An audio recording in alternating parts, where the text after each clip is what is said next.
sort of the main obstacle to decarbonization in places like the US and Western Europe today, it's not climate deniers, and it's not sort of late capitalism or colonialism or anything. It's the environmental movement that is blocking the construction of solar farms and wind turbines and transmission lines and high-speed rail and dense housing construction on the basis that these are not appropriate technologies.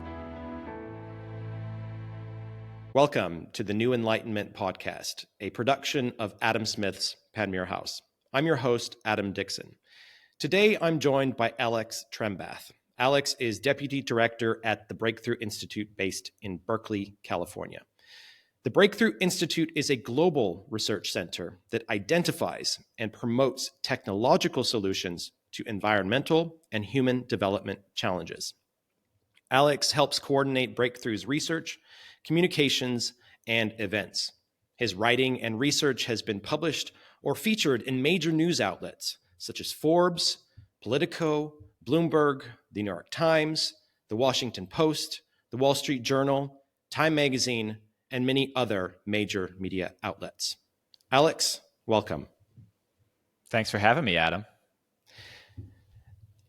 Now, the reason why I wanted to have you on is I've been following Breakthrough for a number of years. I've had students read the Ecomodernist manifesto in environmental policy courses that I've taught over the years. And I would like to start the conversation by asking you to just tell us a bit more about Breakthrough and perhaps how you became part of a Breakthrough, and what's the journey that the Breakthrough has been through, and where do you see yourself going and Breakthrough going in the future? Absolutely. It's it's a bit fortuitous that we're having this conversation now, because this is 2024, the 20th anniversary of the publication of an essay called The Death of Environmentalism that actually precedes and sort of launches the founding of the Breakthrough Institute a couple years later. But 20 years ago, my boss, Ted Nordhaus, and his former colleague Michael Schellenberger published an essay called The Death of Environmentalism, where they argued that the sort of environmental movement and the environmentalist philosophy that had emerged in the United States mostly, but also sort of Western Europe in the early mid 20th century and the post-war decades had kind of outworn its usage. That to the extent that it had been successful at sort of mitigating and reducing local pollution problems like lead in paint and gasoline and acid rain and mercury and things like that, but that the environmental problems that we increasingly need to tackle in the 21st century are not only bigger and more global, think climate change and biodiversity loss and sort of nitrogen pollution in the ocean, but they sort of tackle elements of sort of the material world that are not incidental to modernity. So like DDT and lead and PM 2.5 coming out of coal smokestacks. These are sort of byproducts of sort of modern economic production. The problems of the sort of 21st century environmental problems that we're increasingly concerned about, carbon, nitrogen, these are the building blocks of life and the sort of natural, so necessary elements of modernity. Like you need carbon to free up labor to do other things, like work at think tanks, right? And you need synthetic nitrogen pulled out of the air to feed human beings. Like nitrogen and carbon, the sort of main problems that we're trying to solve in the atmosphere and in waterways and in soils are not incidental to our modern way of living. They're central to it. And so addressing them is fundamentally different from what the environmentalist movement was set up to address. And those ideas are a little bit in the Death of Environmentalism essay, but they get developed over time by this organization called the Breakthrough Institute that is launched a couple years after the publication of the essay. I joined Breakthrough in 2011, immediately after finishing undergraduate. So I discovered Breakthrough when I was an undergrad at UC Berkeley, which I'm looking at right now. And I, like many self-identified environmentalists, was very disturbed by the ideas that I that I found coming out of the Breakthrough Institute. They were very critical of conventional environmentalism. They were very critical of sort of the leading environmental policy ideas of the day, like at the time, the sort of cap and trade program that was working its way through Congress in the first Obama administration. And they sort of violated a bunch of really central environmentalist shibboleths, like the need for nuclear power and genetic modification, and the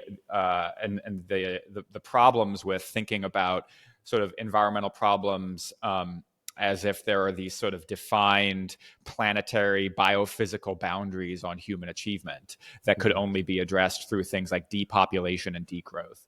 And so, like a lot of people who encountered Breakthrough's work, I was a little bit put off. And, through a sort of multi-year process of engagement and thinking and honestly kind of conversion, I came around to what became known as the eco-modernist way of thinking. And maybe we can get to what you mentioned in your intro, the eco-modernist manifesto, which came a few years later. But that's sort of where the Breakthrough Institute comes from, is sort of from a diagnosis of an aging and sort of no longer useful environmentalism to a need to create a new ecological politics for the 21st century that actually is that takes seriously the reality of sort of modernity, and the reality of sort of carbon and sort of nitrogen based sort of biogeophysical or biogeochemical processes to modern human thriving. That's a lot, and I assume we'll dig into it. But that's that's really where it comes from. No, that's very helpful. I think it's probably useful for listeners to. So when I think it's good, I've never really thought about it in the perspective of 20th versus 21st century. But I think what's when we look at the achievements that the environmental movement made, right? So when I was a kid, I remember acid rain being an issue, and we don't talk about acid rain anymore. We solved that problem. If we think about in the same kind of time period, the ozone layer, and we solved for that. But both of those were fairly specific technological fixes that we had, and it was easy to get policymakers around the world and industry to adopt the technological changes that weren't specifically that costly. Fast forward to the 21st century, we have carbon, and as you mentioned, and I had a guest on recently named Andrew Moore, who has a book out called The Decarbonisation Delusion, and he's not a climate denier, and he's very much against fossil fuels, but his point is that carbon is essential to human life. And this idea that we can just simply go to net zero, and he thinks we need to go as much as possible we can to net zero, is that it ignores how essential carbon is to biochemical processes, to, as you just mentioned, life itself. And so I think that's a much more profound change that then needs to happen that I don't think we necessarily have. Well, I think we do have the tools, and I think we'll get there. But then the question is the environmental movement useful in that regard? And how would you see then Breakthrough's position now within the modern environmental movement? Because I think I understand your transformation. That makes a lot of sense to me. However, I can still see some seeing Breakthrough and your work as being heretical, that the arguments that Nordhaus and Schellenberger made 20 years ago, they're still ignored from the Berkeley undergraduates that you were once were. So I mean, where is the modern environmental movement, and where does Breakthrough fit in that? Because you still are an environmental think tank that still wants to have a clean and healthy environment. Yeah, environmental, it's a word that has been around long enough that people kind of know what you're talking about. They understand the gestalt. And there's a National Environmental Policy Act, there's an environmental movement, there's like environmental living, there's sort of being an environmentalist, and these are broadly understood and useful terms. That said, when I'm trying to be my most sort of accurate and intentional with my language, I'm pretty clear, as is Ted, as are we at Breakthrough, that we're actually not an environmental think tank at the end of the day. We're an eco-modernist think tank, and that is an alternative to environmentalism.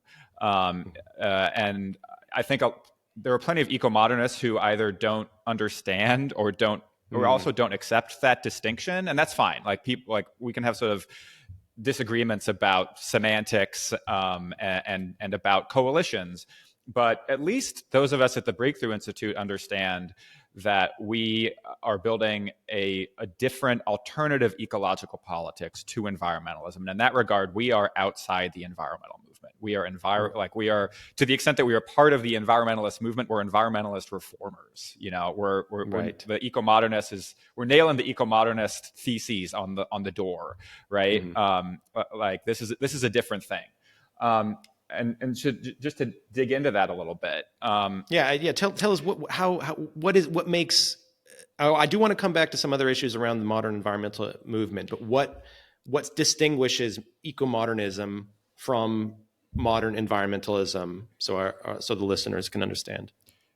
Yeah, it's the modernism. It's the modernity at the center of our framework. So at the center of environmentalism, you have this thing called the environment, which was not a concept that was really understood before modernity, right?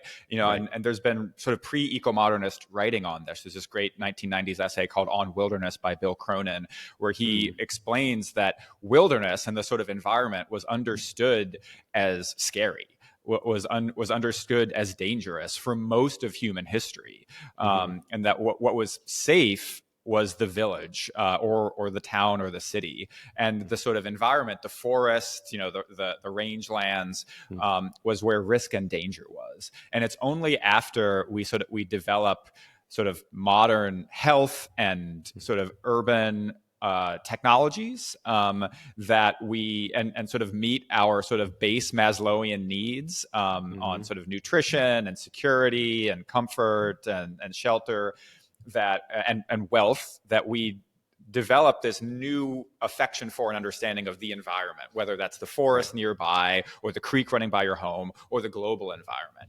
But crucially, the environment is not well defined in any of this. Like the environment is sort of whatever an environmentalist wants it to be. Like I said, it's either like the global commons, the atmosphere, or the trees outside your home.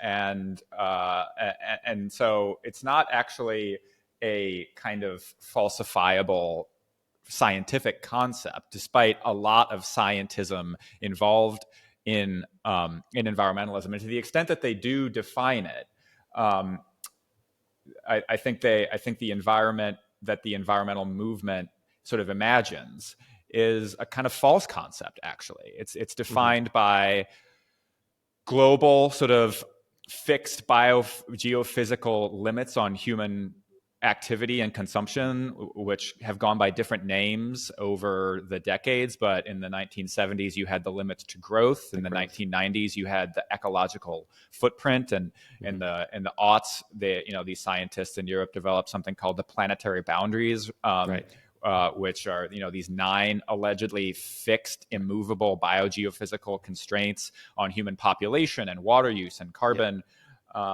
And the financial sector is actually starting to take those seriously and use tipping points and boundaries as an investment thesis. Yes, these are not just like niche academic concepts, but they are utilized by the United Nations, by governments, by also by the sort of global financial sector and the corporate sector too. They're very powerful sort of memes which is why I want to be pretty clear that eco-modernism is really an alternative to environmentalism, because we think that a bunch of the science is actually kind of wrong. There are no fixed biophysical constraints on human activity. There are environmental problems as such. We have, for instance, extirpated a lot of animal life and turned over a lot of the non-human environment to human economic production, mostly in terms of sort of farming and rangeland. And those are real material ecological problems that we as humans could and should, I think, want to address and fix and reverse. But that isn't to say that there is some threshold of land use or carbon emissions in the sky or nitrogen in the waterways beyond which we risk collapse of either the human or the non-human world. That is scientific nonsense, full stop. And it is a sort of central idea of the environmental movement. Another one is sort of appropriate technology, which is what E.F. Schumacher called it. And again, that shows up in different ways throughout environmental thought, whether it's Amory Lovins and the soft energy path, or the Brundtland report in the early 1990s, which defines sustainable development in a way that the United Nations still utilizes today, or 100% renewable energy, which remains the goal of the bulk of the modern environmental movement. That, obviously there's not going to be zero technology, but we should only use appropriate technology as defined by environmentalists. And that excludes most of the technologies that undergird modern civilization. Right? That excludes fossil fuels, that excludes nitrogen fertilizers, that oftentimes excludes it actually sort of excludes cities and electrification when you actually dig into things like the ecological footprint. And so that's why I say that ecomodernism is outside and an alternative to, and really a reform movement facing environmentalism. Okay, so there's a lot to unpack there, and I do want to come back to the issue of technological diversification and diversity. But what you said, because again, I'm just imagining a listener saying, "Oh, so ecomodernism is just a form of climate denialism, and they don't take biodiversity seriously." How would you address that? Because I know that's not what my reading of it is. That's not what you're about, and that's not what BTI is about. So how would you address those kind of claims that, oh, you're just perpetuating climate denialism or biodiversity ignorance? The short answer, and then I'll give you the long one, but the short answer is that our understanding of climate change and biodiversity loss and other sort of ecological problems is accurate as opposed to fantastical, and our solutions work as opposed to their solutions, which don't. So, I mean, let me dig into that. Okay. Climate change, as understood by climate scientists, is absolutely real. The sort of the conventional word on climate change as a problem is totally right. Carbon emissions have been accumulating in the atmosphere, produced by human societies, actually for thousands of years, since really the dawn of agriculture, but especially over the last 200 or so years since the sort of dawn of the Industrial Revolution. That's warming the planet, and that causes problems, again, for both the human and the non-human world. It intensifies extreme weather on various margins. It's particularly rapid for ecosystems and for animal populations who are much less resilient to changes in climate than humans are. And if we want climate change, if we want global warming to slow or stop, then those anthropogenic emissions of mineral carbon, really, from coal, oil, natural gas, have to stop, have to get pretty close to zero. But there isn't some magic line in the atmosphere beyond which global warming gets so bad that we risk collapse either for the human or the non-human world. It's a problem of degrees. I mean, literally, it's a problem of degrees: 1 degree, 2 degrees, 3 degrees. We're at about 1.2 degrees of warming since the Industrial Revolution caused by anthropogenic carbon emissions. And we want less warming. We should want less warming because for all the reasons that sort of ecologists would say, that the natural world developed over really billions of years, and the rapidity with which humans are adding carbon to the atmosphere is too fast for our forests and our grasslands and so many of our species to adapt. And we should want to protect and have some stewardship over the natural world. So there is an ecological care ethic to it, to ecomodernism. And it is one of choice. Actually, it's not based on a sort of a sort of alleged scientific need to preserve nature so that human societies don't collapse. Human societies have done just fine while we have sort of filled the atmosphere with carbon and sort of destroyed a whole bunch of non-human nature, and we could keep doing it. Eco-modernists don't want to keep doing it. We want to preserve more of the natural world, and to take our sort of role as the most advanced species that we are aware of in the known universe.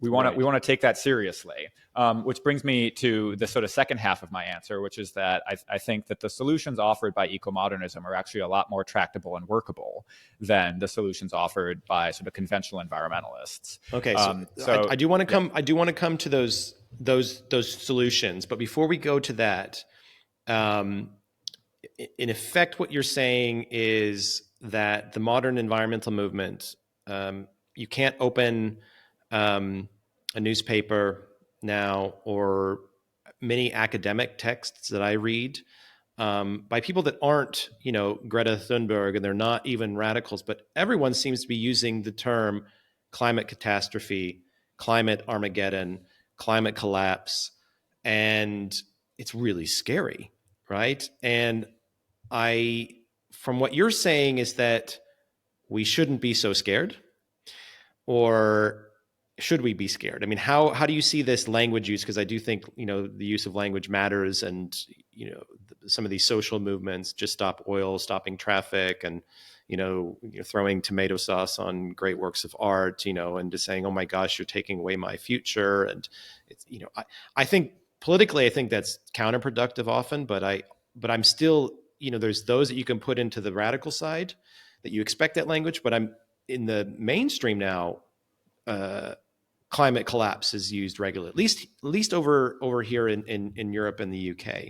And what would you say to that development? There is no climate collapse coming.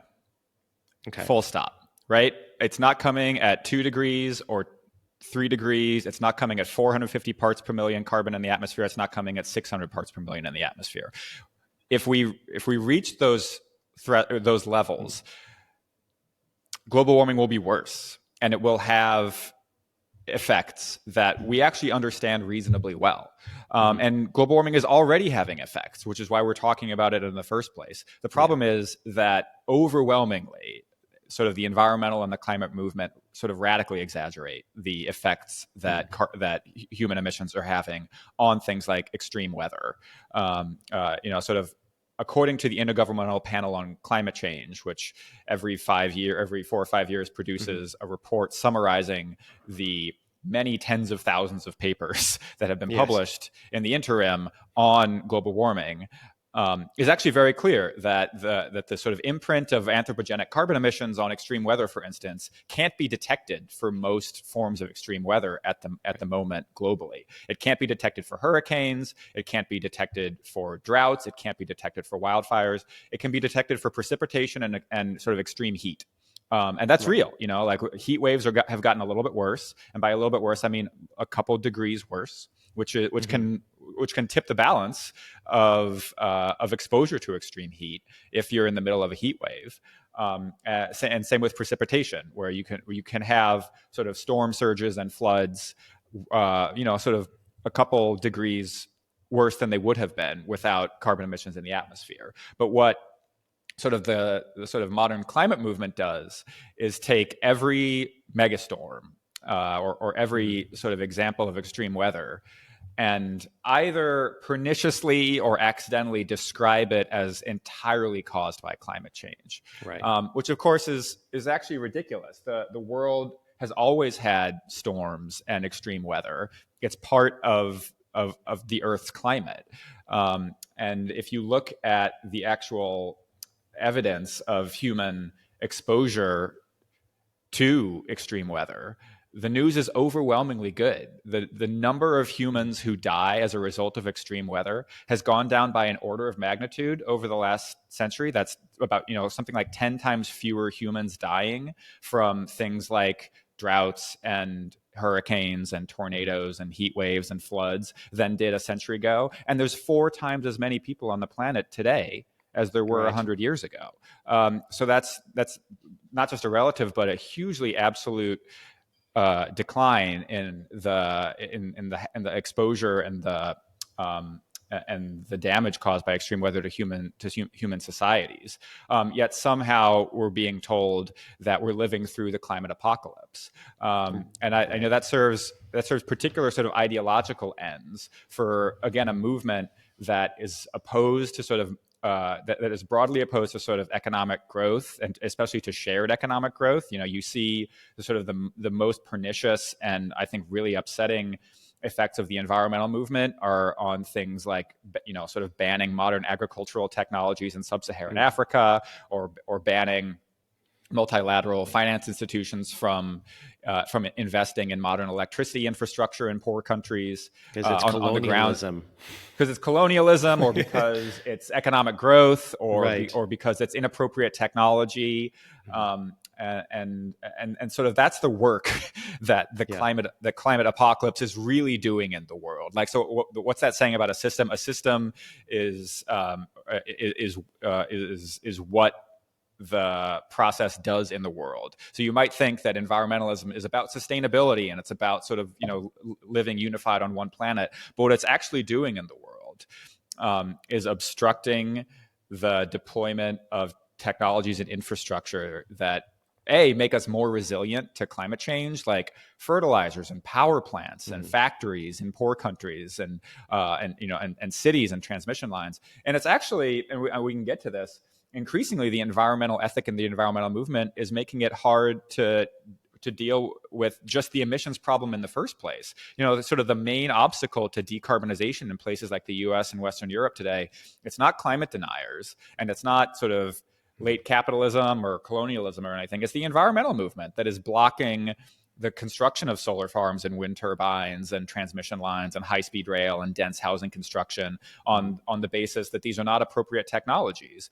And so that is that's sort of why increasingly I think we at Breakthrough understand that it's not just that we are sort of more open technologically, as I think we're going to get to, on issues like nuclear power, or on issues like synthetic fertilizers, or on issues like genetic modification or alternative proteins.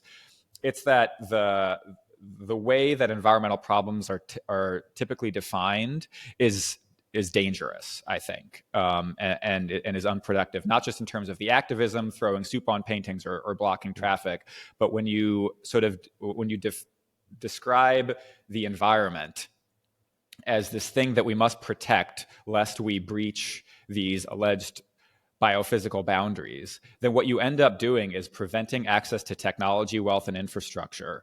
And those that prevention hits the world's poor the hardest, which is why we sort of find ourselves sort of increasingly at odds with the environmental movement. Well, I think it's, if I look at the degrowth movement, which often tries to speak for those in the global South and emerging markets, as they have this critique of capitalism, but they tend to be fairly well-to-do people that live in very nice cities, and they have effectively, modern economies to fall back on. Yet, and then you, as you mentioned, and increasingly you see there's criticism of as green colonialism, where there's efforts to finance and develop clean infrastructure and clean energy power in places across Africa as this, it's this, it's this neo-colonialism, and it's interesting because then often when I speak to those in emerging markets, they say, no, we want growth, we want the technology, we want the money,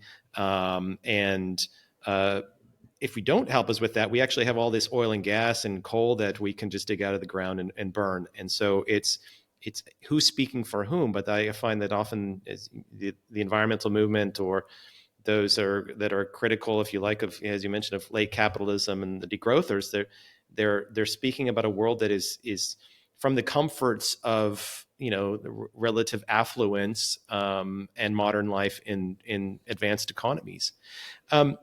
So how in respect though to the thinking about the environmental movement, I find it interesting that there's how do you see the climate denier movement, if you like, which I think is, I occasionally run into people that think it's a big hoax, And I find that, but those tend to be, they're always people over the age of 60 or 70.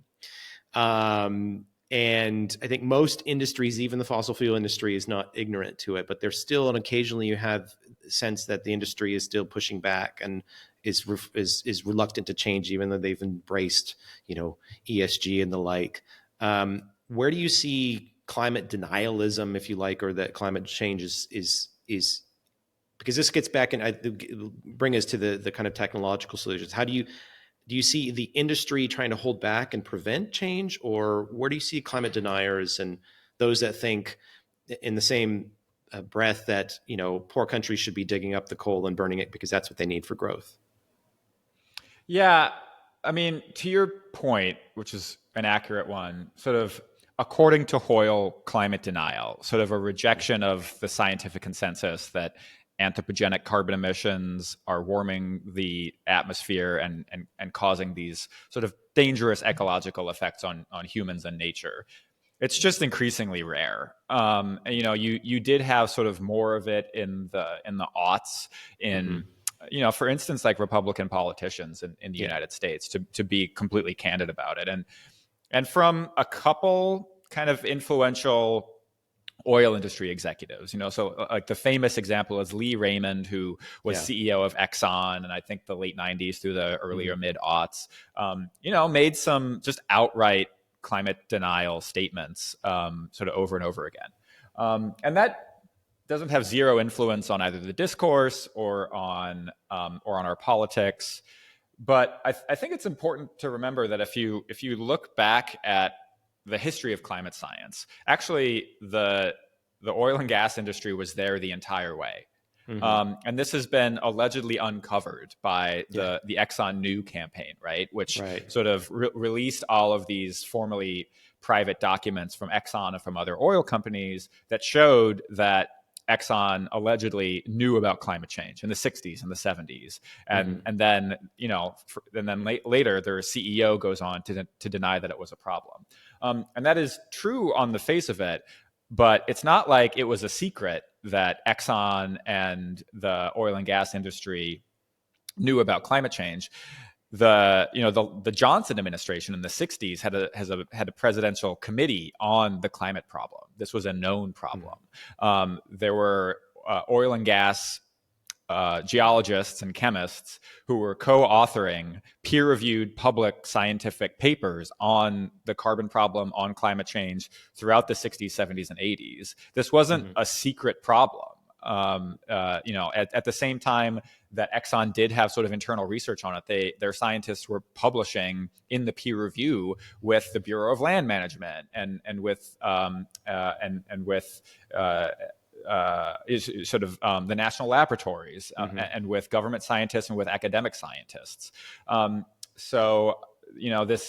This sort of view that the oil and gas industry knew about the problem first and they concealed their special knowledge from the public, and their executives trafficked in a sort of knowing climate denialist conspiracy theory. Again, I don't want to deny that there was sort of opportunistic denial and that it ever existed, but I don't think it was ever particularly effectual on anything.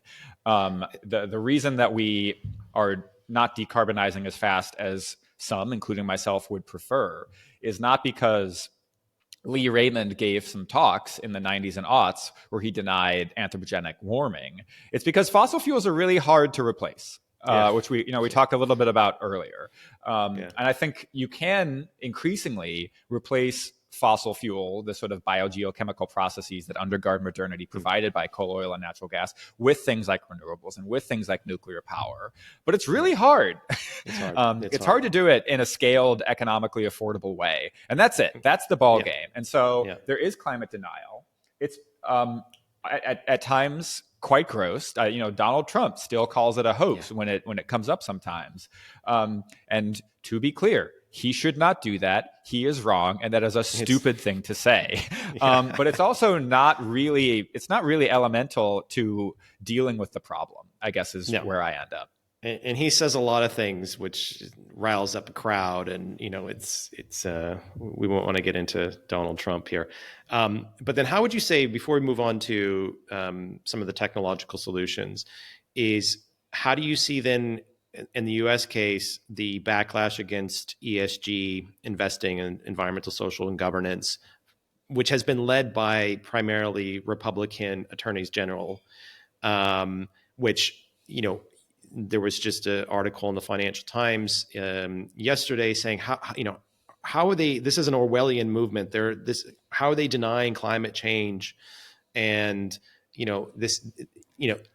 is that I mean, I have a view of what the attorneys generals are doing. I think it's they're asking hard questions of the financial services industry that are trying to package all these things together and use it, and they're asking hard questions. But then from the outside, from others, they say, no, this is just climate denialism, as we've always had. It's Exxon just doing its thing. It's the Republicans in Texas that are just pushing against this because they have an interest in it. Yeah.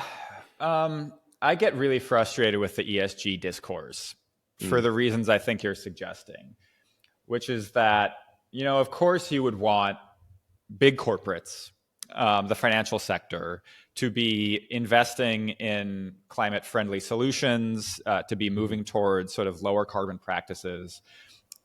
And I think a lot of people assume that ESG is that. Right. But it's not. At the end of the day, the dirty secret is that, yes, these evil Republican attorneys general are investigating, sort of environment, social, and governance. And that does sound really bad when you put it in those terms. But then you do peek under the hood of these sort of ESG sort of financial instruments and the sort of types of sustainable investing that we're talking about. And it's sort of, and I'm not an expert on this. So somebody, Jessica Weinkel, who's a friend of ours at Breakthrough, and she's a professor at University of North Carolina, has looked at this much more extensively than I have. But the ESG is like overwhelmingly kind of just greenwashing and sort of most substantively really, really thin promises of sort of carbon removal and carbon markets, almost none of which is sort of verifiable, measurable, permanent. And so when you're talking about ESG, you're very often talking about big corporations who are making these commitments to sort of offset their scope 1, 2, and 3 emissions within the voluntary carbon market, where you can offset a ton of carbon emissions for like $1 or $2 per ton, which is nothing, by the way. Like the social cost of carbon is probably at least $50 to $100, if not more. And sequestering a ton of carbon in a permanent way is at the moment at least over $100 a ton to do. And so if you're telling your sort of your investors and your shareholders that you're a sustainable corporation because you pay $1 a ton to, or you sort of commit to paying $1 a ton in the future to offset the emissions from your operations, then it's just bullshit. And so it's hard for me to get too worked up about it on either end, because yes, the Republican attorneys general and the other sort of outspoken enemies of ESG, they might have ulterior motives. They kind of want to discredit Democrats and the environmental left.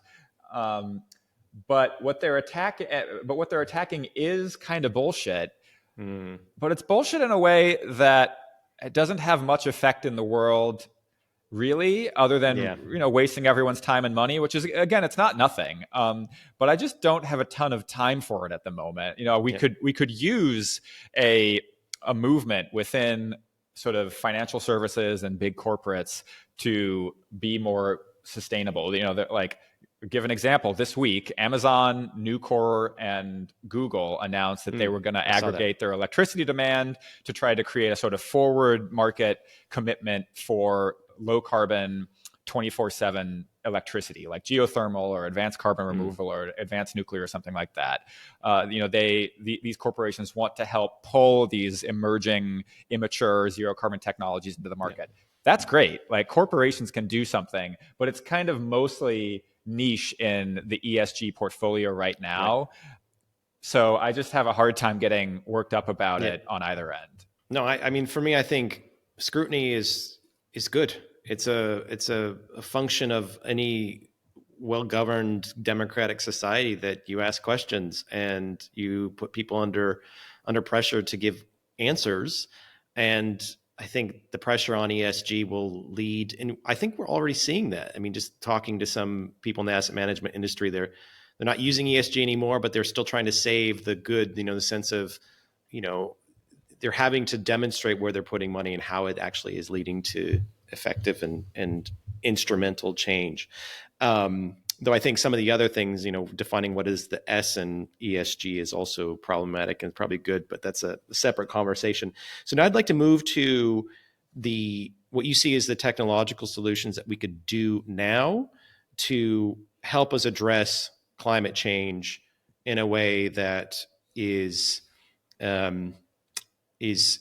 not something, it's not nuclear fusion that we have to wait another, it's one of the technology that's always, it's 10 years, it's 20 years. And it's been like that since I was a kid. And, what can we do now and for not necessarily that much cost? Yeah. So in sort of very brief terms, I think that especially the sort of center environmental left is basically right about this problem, which is that for the sort of immediate decarbonization imperative, what you can and want to do is decarbonize your electricity sector with things like solar and wind and sort of less mature technologies like deep earth geothermal and small advanced nuclear reactor technologies and natural gas plants with integrated carbon capture. And you want to electrify as much of the rest of the energy economy as you can. That's what you can mostly do today. We actually do, in a sort of engineering sense, know how to decarbonize the electricity grid. Several countries are almost zero carbon electricity. Iceland, Sweden, Spain use a sort of a combination of mostly hydro and nuclear. That's where the real zero carbon countries get their electricity. And I want to come back to nuclear specifically in a minute. Yeah, but like Spain, I think it's like 5 or 10% solar and like 20% hydro and 20% nuclear and like 20% wind. So like you see like a modern wealthy country can sort of take a couple building blocks, wind turbines over here, a nuclear power plant over here, and you can create sort of a modern, wealthy country with a zero carbon grid using different energy technologies. Right. And increasingly we're seeing the electrification of light duty vehicles. First of all, there's a lot of electric vehicles in places like East Asia. They're just mostly bicycles and scooters. In places like Western Europe and especially the United States, which are more car dependent than Asia or parts of Latin America or Africa, it's harder to electrify a car and certainly a truck, but it's possible. You see Teslas and Nissan Leafs and Chevy Bolts, and I see them all the time here in the Bay Area, and we're going to see more and more of those things. So that's what we can do. As an answer to your question, we can continue to sort of accelerate the deployment and cost improvement of renewables, nuclear, carbon removal, and we can make things like electric vehicles cheaper. We can electrify our homes, use sort of electric heat pumps as opposed to sort of boilers and furnaces. We can use things like induction stoves if people want that. Like once you start, people get really excited about heat pumps and induction stoves, and they're great for those who want them now. They're a little bit more expensive than the conventional technology, but those costs are coming down. I don't get that worked up about induction stoves just because it's such a small portion of Americans' energy consumption.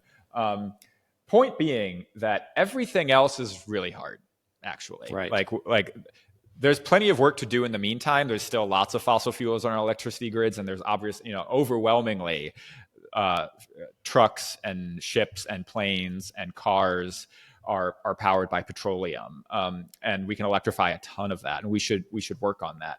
But electricity emissions are only like 15% of global emissions. Right. The rest of it is transportation, industry, and agriculture. Mm-hmm. And like I said, you can electrify a bunch of transportation, but not most or not much, or maybe even most of it. Like when you're talking about ships and planes and semi trucks, it's, those batteries get really heavy and sort of really unworkable. So you might need drop-in fuels, or you might need ammonia, you might need hydrogen. We don't really know exactly how we are going to decarbonize sort of heavy shipping. Mm-hmm. And we really don't know how we're going to produce petrochemicals and fertilizers and plastics and steel and cement and glass and these things that, again, they're not just powered by electricity. Sort of coal is elemental to the production of steel and cement, right? And petroleum is sort of necessary for the production of petrochemicals, which have literally countless uses, right? And natural gas is necessary for the chemical production of fertilizer. And natural gas produced synthetic fertilizers feed half the planet. The other half fed by organics, and the synthetic portion of that is growing, not shrinking. And so, I don't want to be nihilistic about this. I open my answer to your question with all of the things that we can do at the technological frontier right now, which is a lot. We can sort of bend the emissions curve downward. We can we as a nation, or we as a global community, sort of rapidly decarbonize our electricity grids and electrify our vehicles and our homes.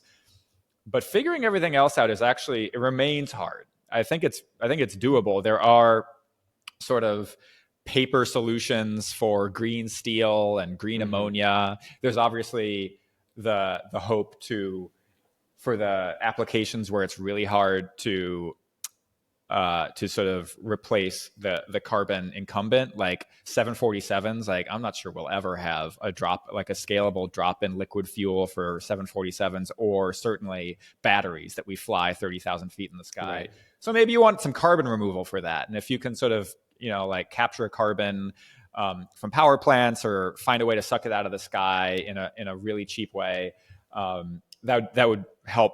That would help a lot. Point being that there are increasingly sort of hard to decarbonize sectors the more success you have on electricity and electrification.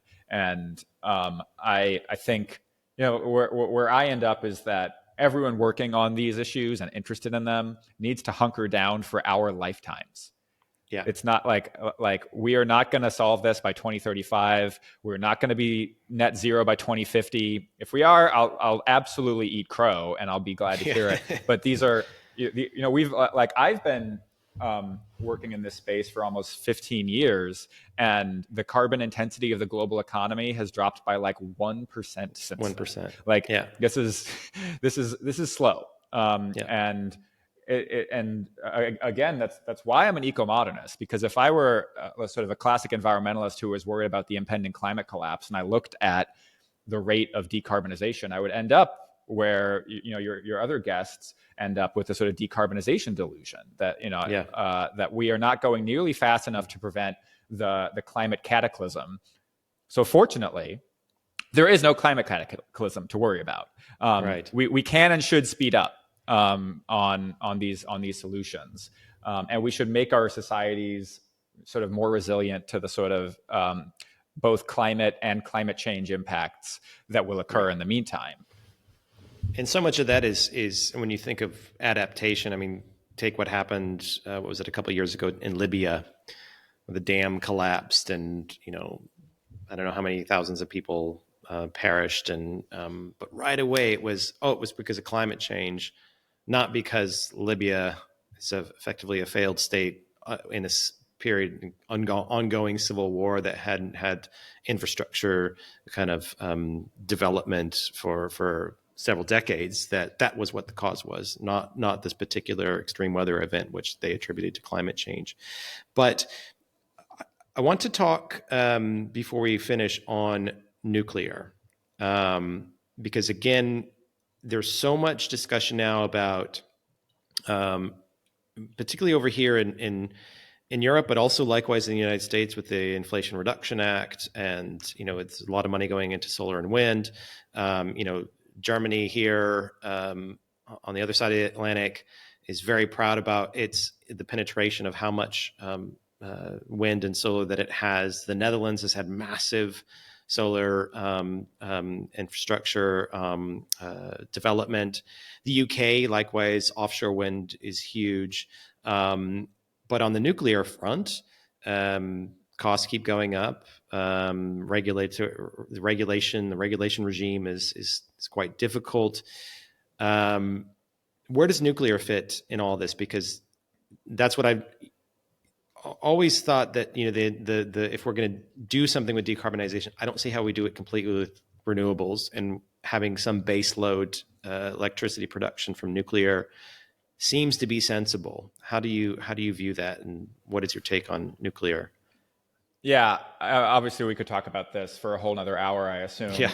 But just to like set the context a little bit. So it's a fact that nuclear energy, it's a proven fact that nuclear energy can basically power an entire country's electricity grid. Like most of France's electricity grid is from nuclear. Over half of Sweden's, South Korea gets a bunch of their electricity from nuclear, and then dozens of other countries get at least some from it. And no grid in the world gets more than 20 or 40% of their electricity from intermittent renewables, from wind and solar. That will continue to go up, and sort of grid scale storage and sort of demand response will continue to push that up. But I agree with your premise that we're going to need firm, dispatchable, zero carbon technologies and especially nuclear power.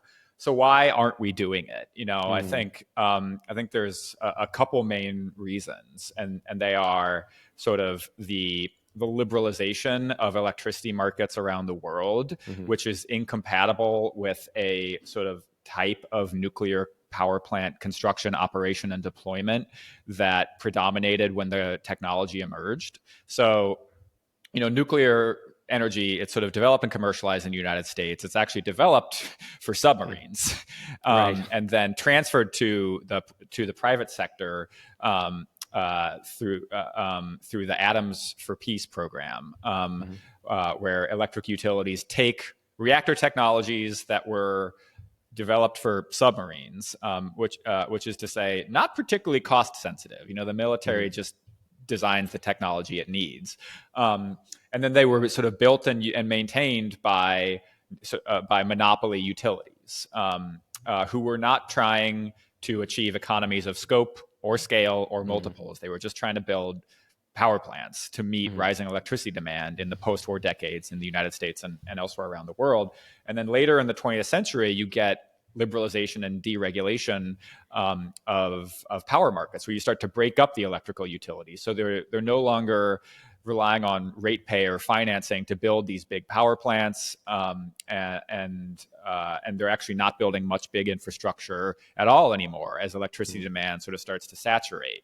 And you see that in other sort of liberalized electricity markets around the world, which go on to tend to rely on smaller and less capital intensive generation technologies than these big 1 gigawatt light water nuclear reactors that are based on designs that were intended for submarines. You start to rely on natural gas combined turbines, which are like 2, 3, 4 times as cheap in terms of overnight capital cost than a nuclear power plant. And obviously you start to rely more on things like solar and wind. And so on that problem, there are still countries in the world that have either sort of state-owned or centralized electricity systems, and those countries are probably the most compatible with the sort of old generation of nuclear power technologies, of big, really expensive, capital-intensive sort of 1 gigawatt light water reactors that take 5, 10, 12 years to build often. And so you do see countries like Korea and India and Russia and China and Poland and the UAE, which do have these sort of centralized and often state-owned electricity markets, electricity systems, deploying a big sort of conventional nuclear power today. We at Breakthrough think that it's going to be increasingly hard, or at least it's going to remain hard to build sort of conventional gigawatt scale light water reactors in the United States for the same reason that it took 25 years to build the new Bay Bridge to my left over here. That we've made it really hard to build big things in this country, not because they are nuclear power plants, but because of the sort of accretion of regulations and our sort of shift towards a sort of knowledge and services based economy where fewer and fewer of us work in construction and in engineering. And we just don't know how to build big stuff anymore. And so if we want nuclear reactors to power a lot of our grid, they're going to need to look more like natural gas plants or more like big solar farms. They're going to be a lot more modular. They're going to need to be smaller. They're going to need to rely on different fuels and different fuel cycles. And they're going to need, my second point, they're going to need a new kind of environmentalism, which both welcomes the contribution of nuclear energy from sort of a civil society and public interest perspective. We need as a sort of culture and as a polity to want zero carbon, zero pollution power plants sort of supplying us with abundant and affordable energy. And we need a civil society movement that doesn't push for more strenuous regulations on nuclear power, but pushes for sort of regulators to advance the interests of commercial nuclear energy in the United States and around the world. So that's a thing that we're working on sort of very vigorously at Breakthrough, which is engaging at the U.S. Nuclear Regulatory Commission, the American regulator of nuclear energy, to adjust their licensing pathways for this next generation of smaller, safer, less capital-intensive nuclear reactors, because that is where, in addition to the sort of shift from monopoly to liberalized electricity markets, that's where the problems come for nuclear energy, is an environmental movement that has very successfully gotten governments to overregulate this incredibly safe technology. And when I say incredibly safe, I don't mean that fission isn't a very serious technology that can be destructive. I mean, we're talking about the thing at the center of the atomic bomb, right? But we're also talking about, empirically and epidemiologically, the safest energy technology in the world today. Right. It causes fewer deaths and fewer public health problems than anything else. Wind and solar are also very low, but they're not as low. Right. And yet we have an environmental movement and a public health movement that has and government agencies like the U.S. Nuclear Regulatory Commission that try to eliminate the risk of nuclear energy down to zero, which is a public health and an epidemiological standard that we don't apply to any other technology. So that's what we need, is that we need in certain sort of political economies like the United States, we do think we need a new generation of technologies that are more compatible with the types of electricity systems that we have in the world today. And we need a new kind of nuclear regulation and a new kind of civil society that doesn't just try to strangle nuclear energy or to mitigate the risk down to zero, but that tries to unleash the promise of, again, sort of affordable, abundant, zero carbon, zero pollution nuclear energy for the climate, for climate change, and for all sorts of reasons, including clean air and clean water and affordable electricity. And you would say that the safety of nuclear is such that it's exaggerated the risk. That those that are against nuclear have exaggerated the fallout, if you like, that would happen from a nuclear accident. They just point to Chernobyl, for example, or 3 Mile Island to say that this technology is too dangerous. Yes, and I think at this point we can call many of those opponents dishonest. Obviously Chernobyl was a terrifying and tragic accident that is likely, after another couple decades of sort of difficult to pin down epidemiological effects responsible for multiple hundreds of deaths at most. And I don't want to be blasé about that. The loss of life is tragic. But that's a serious industrial accident. If that kind of thing happened at a chemical plant, we wouldn't ban chemicals or try to sort of regulate them out of existence. 3 Mile Island caused zero public health effects. No deaths and no sort of empirically toxic release of radiation. There was a release, but it didn't harm anybody. The other one that you didn't mention is Fukushima, which was again a scary nuclear accident, but all of the world's public health authorities, the World Health Organization, the UN, agree now that the overreaction and the evacuation of the Fukushima prefecture caused more stress and premature death than the Fukushima accident would have caused. So how does this happen? It's because things like nuclear fission violate a kind of cognitive category in our minds that we as advanced primates are not fully ready to deal with. Like splitting atoms, it's not just the atom bomb association. It's that it's not like burning coal, which we can see before our eyes. And it's not like solar panels, which just sit inert and still in the landscape. It's this sort of breaking up of nature, capital N nature, that activates a kind of dread risk in our minds that it's understandable where some of that sort of social, cultural opposition comes from. But we are rational beings too. And the disappointing thing about the environmental movement is that they create all of this bullshit science around planetary boundaries, ecological footprint, around the nutritional harms of alternative proteins, and about how GMOs are destroying the landscapes, while at the same time ignoring the overwhelmingly consensus science on the epidemiological effects of nuclear power, or the sort of nutritional and land use benefits of genetic modification or synthetic fertilizers. They sort of pick and choose their science, and they make up their science, which is why, as tempted as we are to kind of excuse the public's and the environmental movement's dread risk around nuclear, around GMOs, around geoengineering or whatever, I just don't have patience for it anymore. We're rational beings. We can get over our sort of base cognitive biases. That's sort of a hallmark of a modern civilized society. And that's the function that we eco-modernists want to play in the world. We want to be, and we want to sort of have an have an ecological politics and an ecological philosophy that actually takes science seriously and doesn't make up our own science for our own ideological ends.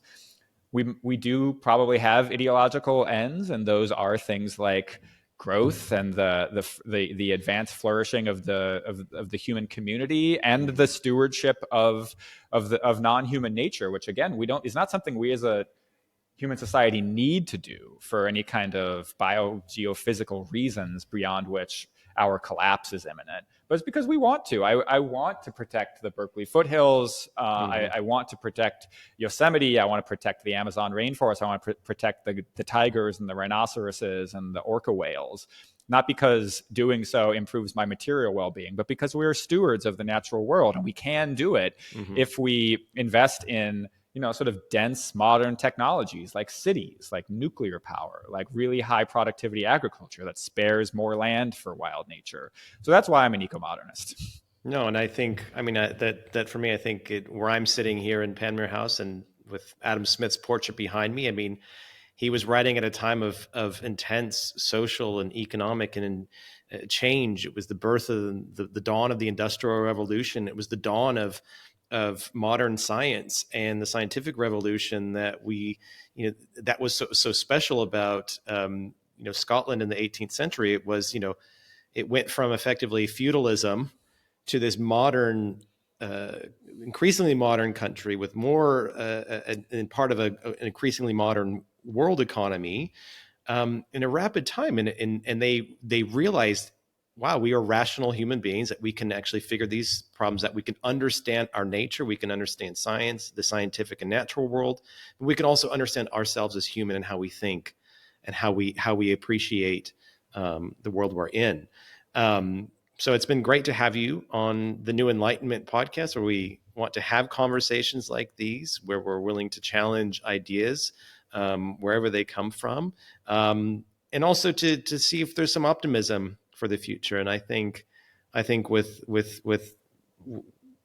our commitment to rational thought and an optimism for what we as humans can do, I think we can get there. So on that note, Alex Trembath from the Breakthrough Institute, thank you so much for being with me today. Thank you so much for having me, Adam. This was a real pleasure, and very excited to listen to more of your podcast. Great. Thank you. You have been listening to the New Enlightenment podcast from Adam Smith's Panmure House. If you found this interesting, please consider subscribing and sharing. If you would like to learn more about Panmure House, please go to our website, panmurehouse.org. Thanks for listening, and until next time.